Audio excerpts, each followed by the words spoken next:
팀명은 너나들이고 팀명은 구명수, 황은희, 김미윤, 백지혜로 구성되었습니다. 네, 발표 시작하도록 하겠습니다. 안녕하십니까. 저는 경북대학교 사범대학 지리교육과에서 온 너나들이 팀의 발표를 맡은 문영수라고 합니다. 반갑습니다. 네, 먼저 발표를 시작하기에 앞서 너나들이의 팀명이 어떤 것을 의미하는지에 대해서 간단하게 설명드리도록 하겠습니다. 너나들이라는 팀명은 서로 나 하면서 허물 없이 지낼 수 있는 사이를 의미하는데요. 이러한 의미가 다문화 교육과 굉장히 부합하다고 생각하여 이렇게 팀명을 정하게 되었습니다. 다음으로는 저희의 전체적인 목차입니다. 먼저 다문화의 인식, 지식 수준, 현재의 현황을 보여드리고, 그리고 세계지리 교과와 다문화의 연계를 보여드리고, 다음으로는 스토리텔링 수업 모형에 직접적으로 적용해보고, 이후의 한계나 그리고 개선 방안에 대해서 말씀드리도록 하겠습니다. 저희는 이러한 신문사파를 접할 수가 있었습니다. 캄보디아에서 온 결혼 이주민이 한국에 오니 게으르다고 구박받는 상황. 이러한 차별이 사회 전반적으로 있다는 것은 앞서 발표하신 분들이나 또 아니면 사회적인 기사를 조금만 검색해봐도 알 수 있는데요. 저희는 이러한 차별이 어떤 것으로부터 기인하는지를 굉장히 고민을 해보았습니다. 그러한 차별이 기인하는 것은 타 문화에 대한 지식, 이해에 대한 부족으로 저희는 결론을 지었습니다. 따라서 저희는 다음과 같은 설문조사를 진행해 보았는데요. 경북대학교 내에서 다문화 강의를 듣는 수강생들을 대상으로 설문조사를 하였습니다. 설문조사 문항에는 크게 두 가지 유형으로 요약할 수가 있겠습니다. 먼저 첫 번째, 정의적인 유형입니다. 그리고 두 번째는 인지적인 유형입니다. 먼저 정의적인 유형이라 함은 윤리적으로 마땅히 타 문화에 대해서 바르게 행동해야 할 것을 이야기하고요. 그리고 인지적인 측면은 타 문화에 대한 지식이나 그에 대한 이해를 말합니다. 먼저 파란색이 정의적인 측면인데요. 정의적인 측면에 대한 대표 문항으로는 다른 인종, 민족의 서로 다름을 인정하고 수용해야 한다고 생각한다. 이나 아니면 나는 다른 인종, 민족의 생활 방식이나 언어, 풍습 등에 배우는 것이 좋다고 생각한다 등이 있었습니다. 이러한 정의적인 측면을 질문하는 문항에서는 평균 5점 만점에 4.5점 이상으로 상당히 높은 수준을 볼 수가 있었는데요. 그에 비해서 빨간색 그래프를 보시면은 나는 다른 문화권의 국경일, 명절이나 축제를 알고 있다. 이처럼 타 문화에 대한 지식적인 이해, 그런 인지적인 측면을 정도를 측정하고자 하는 문항입니다. 이러한 문항에서는 평균 점수가 보통 3점대 앞뒤로 나오는 것을 확인하실 수가 있는데요.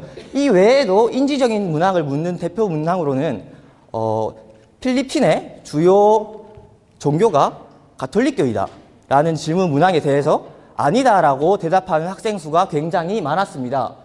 저희는 이러한 설문조사를 통해서 얻은 결론은 학생들이 정의적인 측면, 그러니까 마땅히 어떻게 해야 되는지에 대해서는 알고 있지만 그것을 왜 해야 되는지 인지적인 측면에서 타 문화에 대한 이해가 부족하다는 점을 알 수가 있었습니다. 네, 그래서 저희는 이 설문조사 결과를 바탕으로 한 가지 의문점이 생기게 되는데요. 다문화에 대한 근본적인 이해 없이 다문화의 수용과 존중을 통해서 실천적인 행동으로서의 이행이 가능한가에 대한 고민을 하게 되었습니다.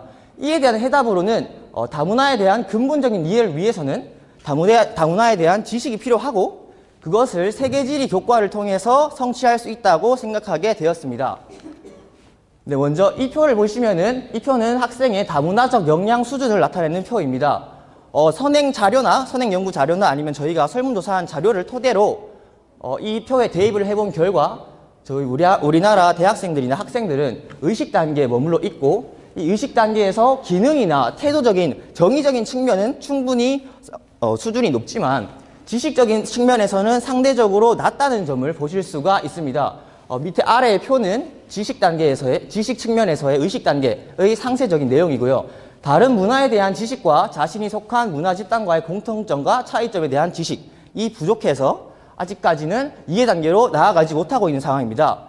따라서 이 의식 단계에 머물러 있지 않고 이해 단계를 거쳐 공감 및 가치 부여 단계로 나아가기 위해서는 다문화 교육의 초석이 되는 지식 영역의 교육이 필요합니다.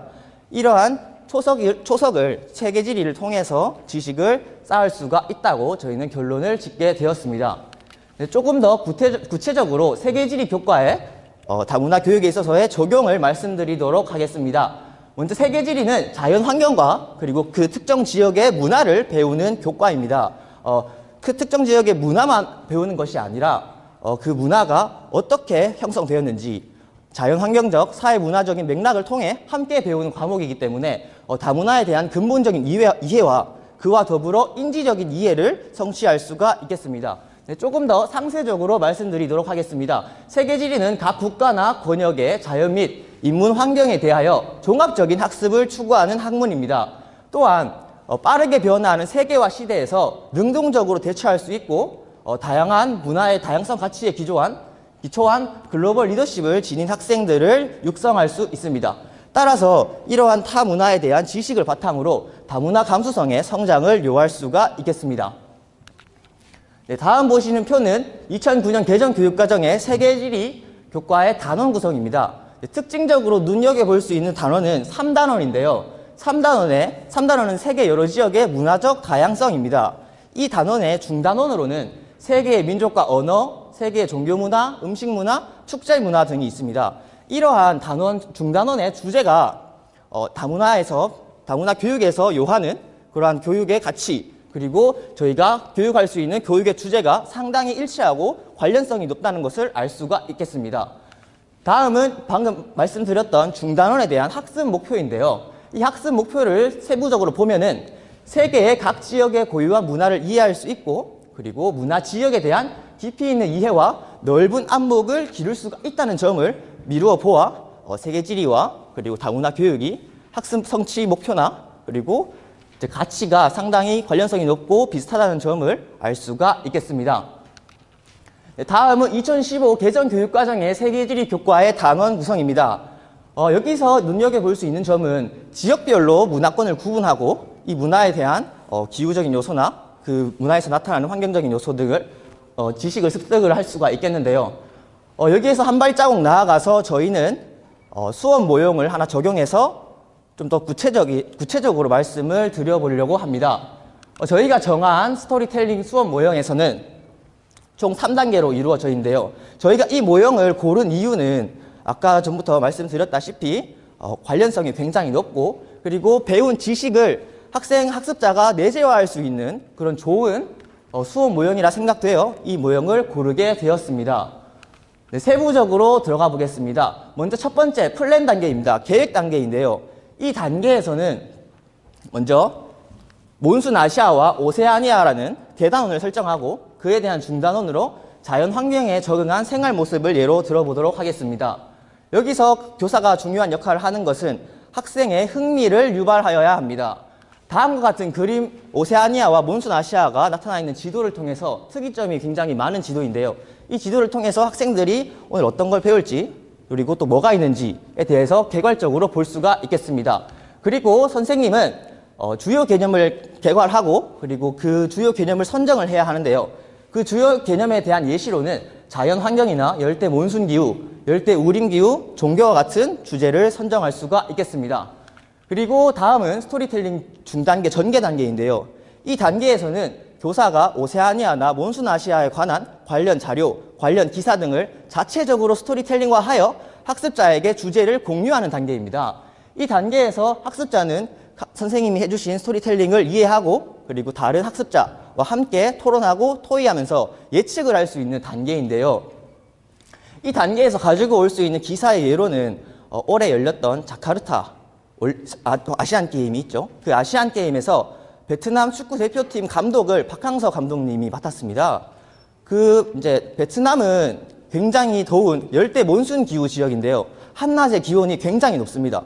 그래서 따라서 이러한 기후에 적응한 베트남 주민들은 점심을 먹고 이후에 2시간 정도 낮잠을 자는 시간을 가집니다. 하지만 박항서 감독은 축구 연습을 해야 되는 시간에 낮잠 자는 게 말이 되냐 굉장히 싫어하는 부분을 많이 보였는데요.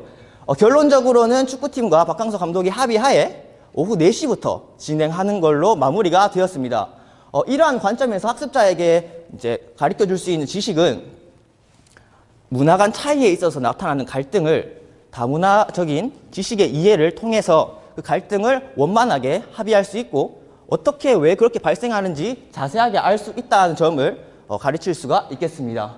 네, 다음으로는 스토리텔링 후 복습 단계입니다. 이 단계에서는 내러티브적인 요소가 많이 들어갈 수가 있는데요.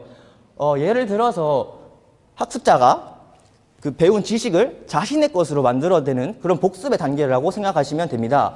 이 단계에서 학습자는 베트남의 현지 주민이 돼보거나 또는 그 특정 나라의 외교관이나 문화관광 해설사가 돼봄으로써 배웠던 지식 등을 내재화하고 그를 복습할 수 있는 단계가 될 수가 있겠습니다. 네, 다음으로는 한계점에 대해서 말씀드리도록 하겠습니다. 먼저 세계지리는 공부 개정 기준으로 말씀드리겠습니다. 갈등과 공존의 세계가 6단원에서 나오는데요. 이 단원에서는 갈등과 공존을 다루어야 하지만 아직까지는 피상적으로 다루고 있는 점이 조금 있습니다. 그 부분은 우리나라의 다문화 현상 그리고 실태, 그 갈등이 나타나는 부분은 아직까지 피상적으로 다루고 있기 때문에 이 부분이 상당히 아쉬웠고요. 그리고 많은 수의 고등학생이 세계지리를 접하지 못하고 있는 상황이 한계점이기도 합니다. 네, 다음으로는 개선 방안점에 대해서 말씀드리도록 하겠습니다. 개선 방안으로는 학교 현장에 ICT 기술을 비롯한 매체를 활용할 수가 있겠는데요. 대표적으로 구글 어스가 있겠습니다. 이것을 활용하면은 동적으로 교육을 할 수가 있는데, 동적이란 말이 무엇이냐? 시간대에 따라서 어떻게 변화했는지를 볼 수가 있겠습니다. 구글 어스에서 자연적인 환경이나 인문적인 환경, 기후에 따른 취락의 입지 등을 동적으로 보실 수가 있겠는데요. 다음으로는 여행지리 교과를 활용할 수가 있겠습니다. 여행지리 교과는 2015 개정 교육과정에서 굉장히 눈에 띄고 그리고 굉장히 관심을 많이 받고 있는 과목 중에 하나인데요. 이 과목은 진로 선택 과목이기 때문에 전문계나 그리고 이과 학생들도 접할 수 있는 기회가 굉장히 높아지고 있습니다. 따라서 지리 교과를 통해서 다문화 교육을 접할 수 있는 기회가 증대되고 그리고 공감 및 가치 부여 단계로 나아갈 수 있는 발판을 세계지리가 제공할 수 있다고 생각하면서 말을 마치겠습니다. 네, 감사합니다.